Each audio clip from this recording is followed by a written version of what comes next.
Hey class, Professor Yaden here. Welcome to the Four Gospels module / week.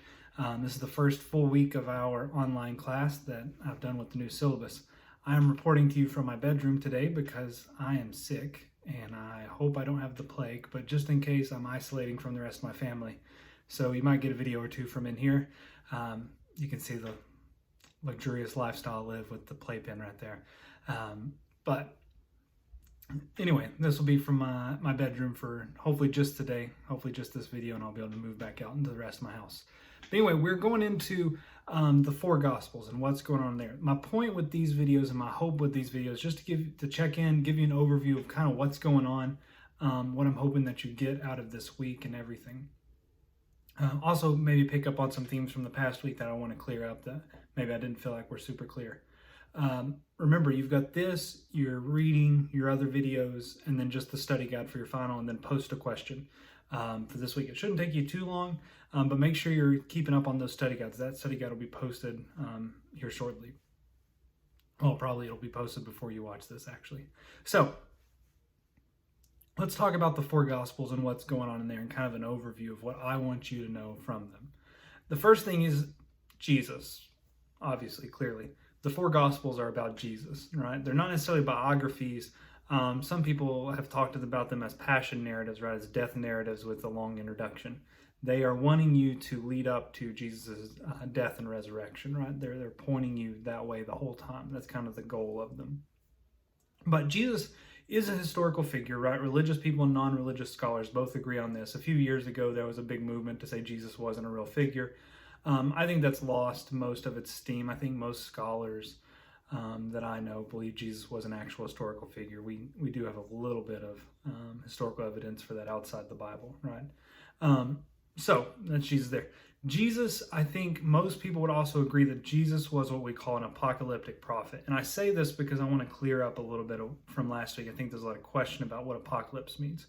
And I realize I didn't do a good job explaining this because of the prevalence of apocalyptic movies we have now, right? And apocalyptic movies, right?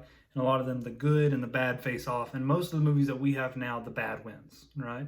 And the world changes, right? The bad people completely change the world, whether that bad is a meteorite or not demons, zombies, or anything like that, right? And that's how the apocalypse works in modern day. Jesus was apocalyptic in that there was a battle between good and evil, but in his apocalypse, good wins, right? So it kind of completely reshapes the world, creates a whole new world, right? Whereas in most of our apocalyptic movies, zombies are now taking over. In Jesus' apocalypse, love, justice, righteousness take over, right? So you see the world reshaped by love, justice, and righteousness. And so that's what I mean when I'm talking about apocalypse, right? And Jesus wasn't doing this through a violent overthrow, right? He says, is to pay your taxes. He says, I'm not here to fight. He says that with Peter. He said Peter tries to fight and he stops him. But he is clearly discussing the end of the old order in his career, right? He says things like the kingdom of God is at hand, right? When he says this, that would be a sign to the people, hey, guess what? The Roman order is the way the Romans do it. It's over, right? There's a new way of doing life in this world. He also say today the scripture has been fulfilled, and kind of points back to these sort of passages about the day of the Lord that are about when everything changes, when God will finally appear and change the whole world, right? He points back to that.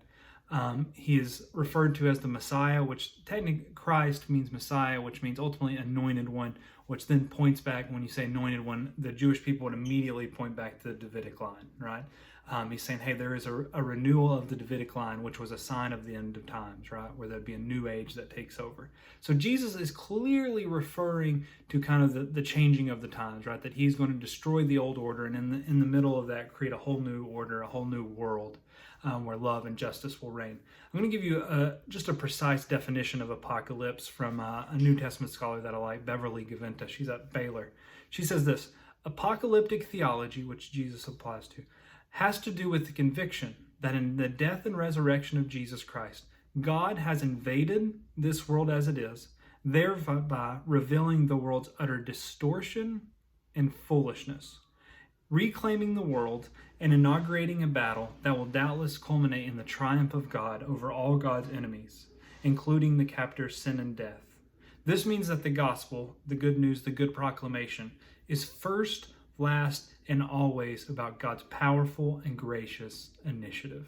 Right? When I say apocalyptic thought, I mean I want you to think about God invading this world and taking away, defeating the powers of evil, whether those be physical or spiritual, right? I think both are talked about in the Gospels, and then setting up a whole new way of life, right? A whole new way of doing things. So when I say apocalypse, when I say Jesus was apocalyptic, I don't mean he was talking about zombies running around or a nuclear bomb going off. He is announcing a new age, right? That there is a climactic battle between good and evil, and there's a new world, so to speak. Ultimately, when I say apocalypse, he's announcing that everything would be different after him, that everything will be different after Jesus. Okay? So let's talk a quick word about salvation, because I think sometimes when we talk about salvation, we understand it in very individualistic ways. When Jesus talks about salvation, he is not just saying you accept him as your Savior and you go to heaven, right? That's part of it. I do believe it's part of it, but it's something much, much bigger, right? And I would point you even to one of the most popular verses from the New Testament, John 3:16. It says, "For God so loved the world."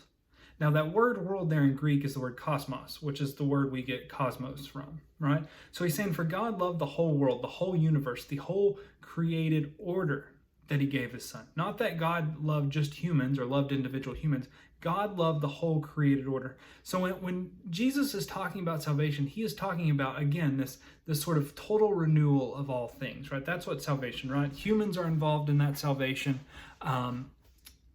The earth is involved in that salvation, right?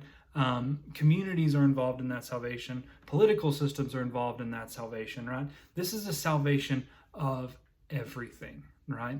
Everything will be changed, right? Jesus believes that the cosmos, the whole world has fallen. It's under the powers of evil, but in him he has come, and he believes that his life and death will free this world from these sort of oppressive powers, right? That where before there was injustice, now there will be justice. Where before there was hatred, now there will be love, right? Where before there was unrighteousness, now there will be righteousness. So the gospel writers, when they portray Jesus, they portray him as someone who comes to save the whole cosmos, right? Not just you and me, we're part of that. Not just humans, not just individual humans that go to heaven, but the whole world, right? The whole cosmos. When the gospel writers, and think this is on your study guide, believe that Jesus came to save everything, right? The whole universe, the whole cosmos. So when you're reading that, understand that Jesus is going that way. Which brings me to this next point, that Jesus is also showing a new way of life in the world, right? Again, sometimes we talk about salvation in the next world, but salvation for Jesus actually seems to come about in this world, right? And this salvation comes about as a new way of life, living differently, right?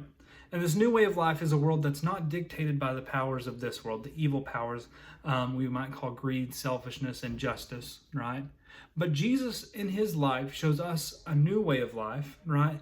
A life dictated by the power of God, right? Living in light of the fact that God is in control and not the powers of this world. So guess what? When someone attacks me, right, I don't have to attack them back, right? I don't have to use hatred back towards them, right? I can say, you know what? God's in control. God is going to take this, right? Turn the other cheek, for instance. In fact, that's what the whole, I would say the whole Sermon on the Mount found in Matthew 5-7 is about. Jesus says, hey, look, you've heard it done this way. You've heard it said this way. But I'm actually telling you a whole new way of life. There is a new world that has come about because I am here, because of my salvation. So here's a new way to live in that world, right? You've heard the ways that the evil powers, the way that they do things. You've heard the way they go about things. But I'm showing you a new way because now God's in control, right? Evil is not in control anymore, right? And so Jesus goes about, he chooses compassion, right, over and over again for the poor and the hurting. That's part of what it looks like to live in light of God's life. Jesus chooses compassion. This is especially so in the book of Luke, if you read there. Jesus chooses compassion for those who are hurting, for those who are down on their luck. He doesn't say, hey, get up by your bootstraps, something like that, which is ultimately the ways of this world. He says, hey, I'm going to come to you with compassion and love and care, okay?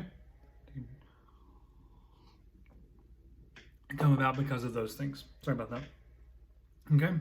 So, salvation for the gospel writers is not a new life after you die, but it is a new life in the here and now, right?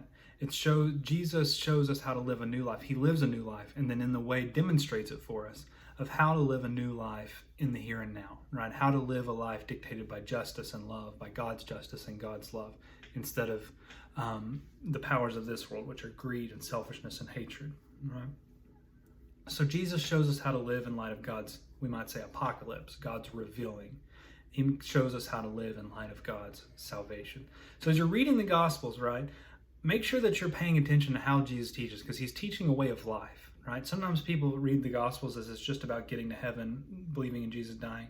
Well, if that's the case, then there's really no point in most of the Gospels, right? Most of the Gospels are Jesus teaching us a new way of life. I would say even in the cross, right? Jesus says, hey, instead of hatred, choose love, even to the end. That's why he says, Father, forgive them, for they know not what they do. Even in that moment where it looks like evil has won and people are showing all their hatred, he still lives in light of God's love. Right? And I think that's why the resurrection ultimately matters for the gospel writers, is because when Jesus chooses love, he dies. Right? The powers of this world seem very strong. But when Jesus is resurrected back to life, it ultimately shows for the gospel writers that God is in control. That even though Jesus chose love and it killed him, there is still life after death. That resurrection still happens. Okay? So that's kind of this new life and how these gospel writers... And each one does it in a little different way, right? That's just an overview of it. I want you to read these as sort of Jesus' teachings in that way. Not just about going to heaven when you die, but ultimately about a new way of life in the here and now, right? God has broken in. God's kingdom has taken over. And here's how to live in that kingdom, right? Just like if I moved to China, right? I'd have to live in a new way of life. There's different rules there. It's the same way here. God has broken in. He's brought his kingdom. So I have to learn new rules to live within that. And that's part of my salvation. Not that the rules get you there. I don't want to get into a theological debate, but living in a good way is part of this, okay? So as you go on, as you read the Gospels, you're going to notice 4 different views on them, right, on Jesus. The way I usually explain this to people is like this. If you took and interviewed 4 people about my wife, for instance, you interviewed me, you interviewed her mom, you interviewed my daughter when she could speak, and you interviewed her best friend, you would get 4 different stories about my wife. Right? They would be 4 different views because they all know her from a different point of view. They all see her in a different way. But even though they're different, they don't necessarily mean they're talking about different people. You just get different views on the same person. And that's what the Gospels are doing. They are giving you 4 different views on the same person. They're not contradictory, right? They're not against each other. They're just different because different people see different things in people, right? I'm sure all of you see something a little different in me. It's the same thing with Jesus in the Gospel, right? And as you'll see from your reading, Matthew just comes from a more Jewish perspective. He's a Jewish person writing about, and he kind of accentuates the Jewishness of Jesus and sort of his connection with the Hebrew Scriptures. Mark comes from the midst of being in persecution, so there you see Jesus is very much in control. While the disciples are hurting, the disciples seem confused, they don't really know what's going on. Jesus is in control in Mark and moving forward towards a goal. Luke comes from a more Gentile, right, and educated point of view. We believe Luke was, whoever wrote Luke, if it was Luke or not, was a Gentile and more educated, right? They have a better vocabulary than the other Gospels. So they're more educated. So they're trying to show Jesus from that point of view. What does it look like that Jesus, right? What is he doing for Gentiles? What is he doing for the whole world? How does his love come across to people, right? And so he points out a lot of how Jesus cares for those hurting, those in bad shape.